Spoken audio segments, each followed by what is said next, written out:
हाय बच्चों, कैसे हो। मैं आपका केमिस्ट्री एडुकेटर शंभुनाथ पांडे। आज आप लोगों को क्लास 11th का सेकंड चैप्टर परमाणु की संरचना का टॉपिक पढ़ाने जा रहा हूं, जिसका नाम है बोर के परमाणु मॉडल के विकास की पृष्ठभूमि। तो इस चीज को हम लोग पढ़ने आज जा रहे हैं। तो ये इम्पोर्टेंट होने वाला है क्लास 11th के बच्चों के लिए, बिहार स्टेट के लिए और बीपीएससी टीआरई 4 के एस्पिरेंट्स के लिए जो केमिस्ट्री पीजीटी से टीचर बनना चाहते हैं। तो इस चैनल को आप लोग सब्सक्राइब कर लीजिएगा। देर न करते हुए हम लोग इस सेशन को आगे बढ़ाते हैं। तो देर न करते हुए सेशन को आगे बढ़ाते हैं। यहाँ दिया हुआ है, ऐतिहासिक रूप में द्रव्य के साथ विकिरण की अन्योन्य क्रियाओं के अध्ययन से प्राप्त परिणामों से परमाणुओं एवं अणुओं की संरचनाओं के संबंध में अत्यधिक सूचना प्राप्त हुई। तो ऐतिहासिक रूप से अगर देखा जाए, ऐतिहासिक रूप से तो द्रव्य के साथ विकिरण का जो अन्योन्य क्रिया होती है, द्रव्य मतलब क्या हुआ, पदार्थ, कोई वस्तु। मान लीजिए अंगूठी है, ठीक है, तो इसके साथ अगर कोई विकिरण करती है, अन्योन्य क्रिया, ठीक है, तो अन्योन्य क्रिया कोई करती है, यहाँ पे विकिरण आकर टकराती है, ठीक है। इन अन्योन्य क्रियाओं को जो द्रव्य और विकिरण के बीच में हो रही है का अध्ययन करेंगे तो पता चलेगा कि परमाणुओं और अणुओं की संरचना अंदर में कैसी होती है। मतलब किसी पदार्थ से आप अगर रेज गुजारते हैं, विकिरण गुजारते हैं, तो उसके अंदर की संरचना पता चलेगी। किसके अंदर की? तो आपको उसके अंदर, यानी कि उस पदार्थ के, उस द्रव्य के अंदर की संरचना पता चलेगी। और अंदर में होता क्या है? परमाणु होता है और अणु होता है, ठीक है। तो परमाणुओं और अणुओं की संरचना जो है वो पता चलेगी, ठीक है। अब क्या हुई, नील बोर ने इन परिणामों का उपयोग किया। यह जो रेडिएशन यानी कि विकिरण के वजह से परिणाम है, उनका अध्ययन इसमें किया, नील बोर ने किया। और उन्होंने रदरफोर्ड द्वारा प्रतिपादित मॉडल में सुधार किया। और उन्होंने बता दिया कि रदरफोर्ड का जो भी मॉडल था वो 100% सही नहीं था, और उसमें उन्होंने सुधार किया, ठीक है। बोर के परमाणु मॉडल के विकास में दो बिंदुओं की अहम भूमिका रही है। और बोर जो थे, उनके परमाणु मॉडल के विकास का अगर हम लोग अध्ययन करते हैं तो देखेंगे उनमें दो मुख्य बिंदुओं का भूमिका रहा, ठीक है, रोल रहा। तो क्या थी बिंदुएं, तो उनको देखते हैं हम लोग। वो दो बिंदुएं थी यहाँ पर। एक बिंदु थी विद्युत चुंबकीय विकिरण का द्वैत व्यवहार होना, जिसका अर्थ यह है कि विकिरण तरंग तथा कण दोनों के गुण प्रदर्शित करते हैं। तो ये जो विद्युत चुंबकीय विकिरण का दोहरा व्यवहार है, द्वैत व्यवहार है, इसका मतलब ये हुआ कि जो भी विकिरण आती है या जो भी विकिरण निकलती है किसी पदार्थ से, किसी को गर्म करने से, ठीक है, कोई चीज गर्म है तो उससे जब विकिरण निकलती है तो उसका दो प्रकार का गुण होता है। एक तो तरंग जैसा होता है, यूं यूं यूं यूं, और दूसरा होता है कण जैसा, जो यूं सीधा चलता है, ठीक है। दो तरह की तरंगे होती हैं, एक कण जिसमें द्रव्यमान होता है और एक तरंग जिनमें द्रव्यमान नहीं होता है, ठीक है। दूसरा अगर देखें इसी में, तो परमाणु स्पेक्ट्रम से संबंधित प्रायोगिक परिणाम। परमाणु स्पेक्ट्रम का उपयोग करके जो प्रयोग किए गए थे, उनका जो परिणाम था वो भी बहुत मायने रखा को नील्स बोर को क्या करने में, आपका रदरफोर्ड के परमाणु मॉडल को सुधारने में, ठीक है। पहले हम विद्युत चुंबकीय विकिरण के द्वैत व्यवहार की चर्चा करेंगे। तो पहले हम लोग द्वैत व्यवहार क्या होता है विकिरण का, उसको समझ लेते हैं, ठीक है। तो उसको हम लोग देखते हैं। तो यहाँ पे क्या दिया गया है, यहाँ पे दी हुई है हमें कि विद्युत चुंबकीय विकिरण की तरंग प्रकृति। हमें यहाँ दी हुई है विद्युत चुंबकीय विकिरण की तरंग प्रकृति। तो इसके बारे में हम लोग देखना है। विद्युत चुंबकीय विकिरण जो होता है उसका तरंग प्रकृति किस प्रकार की होती है। कण का भी हम अध्ययन नहीं कर रहे, अभी सिर्फ तरंग का कर रहे हैं। फिर यहाँ दी हुई है कि 19वीं सदी के मध्य में भौतिकविदों ने गर्म वस्तुओं से अवशोषित एवं उत्सर्जित होने वाले विकिरणों का सक्रियता से अध्ययन किया। तो जब 19वीं सदी का मध्य चल रहा था, बीच वाला भाग, तो उस टाइम पे भौतिकविद जो थे उन्होंने गर्म वस्तुओं का अध्ययन किया, ठीक है। 19वीं सदी के मध्य में भौतिकविदों ने जो गर्म वस्तुएं होती थी उनसे उनमें अवशोषित जो होता था और उनसे जो निकलता था यानी उत्सर्जित होता था विकिरण, उसका सक्रियता से मतलब एक्टिवली अध्ययन किया उसका और वहां से कुछ जानकारियां इकट्ठा की। तो गर्म वस्तुओं से जो उत्सर्जित होते हैं विकिरण उनका और जो गर्म वस्तुएं अवशोषित करते हैं विकिरण उनका, दोनों का अध्ययन इन्होंने किया था। ठीक है, इन विकिरणों को उसमें विकिरण कहा जाता है और यही जो विकिरण है जो कोई गर्म वस्तु अवशोषित करती है बाहर से या फिर अपने अंदर से उत्सर्जित करती है, इसी विकिरणों को, इन्हीं विकिरणों को क्या कहा जाता है, उसमें विकिरण कहा जाता है।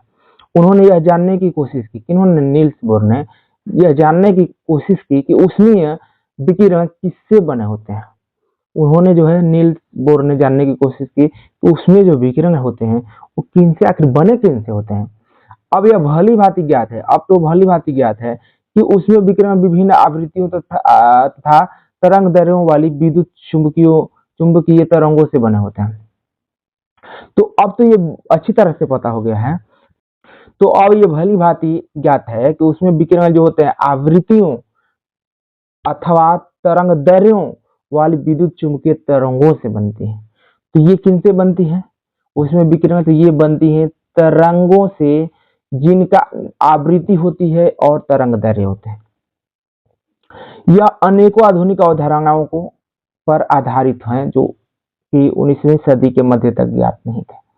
और ये जो जानकारी है कि उसमें विकिरण जो होते हैं वो विभिन्न तरंग दैर्ध्यों वाली विद्युत चुंबकीय तरंगों से बने होते हैं, यह आधुनिक अवधारणाओं पर आधारित हैं जो 19वीं सदी के मध्य तक ज्ञात नहीं थे। 19वीं सदी के मध्य के बाद ही ये चीजें लोगों को पता चली। ठीक है, उनसे पहले वो ज्ञात नहीं थे। ठीक है, इसके बाद है कि उसमें विकिरण के नियमों का सर्वप्रथम सक्रियता से अध्ययन 1850 में हुआ। उसमें विकिरण का जो नियम जो उसके थे, ठीक है, उसका जो सर्वप्रथम अच्छी तरीके से सक्रियता से अध्ययन किया गया वो कब किया गया? 1850 में किया गया। तो उसमें विकिरणों के नियमों का सर्वप्रथम सक्रियता से अध्ययन 1850 में किया गया। और 1870 के आरंभ में जेम्स क्लार्क नाम के एक साइंटिस्ट थे।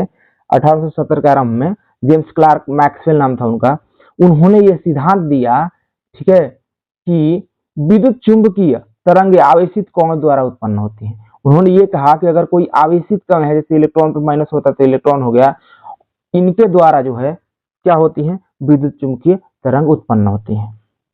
ठीक है, ये जो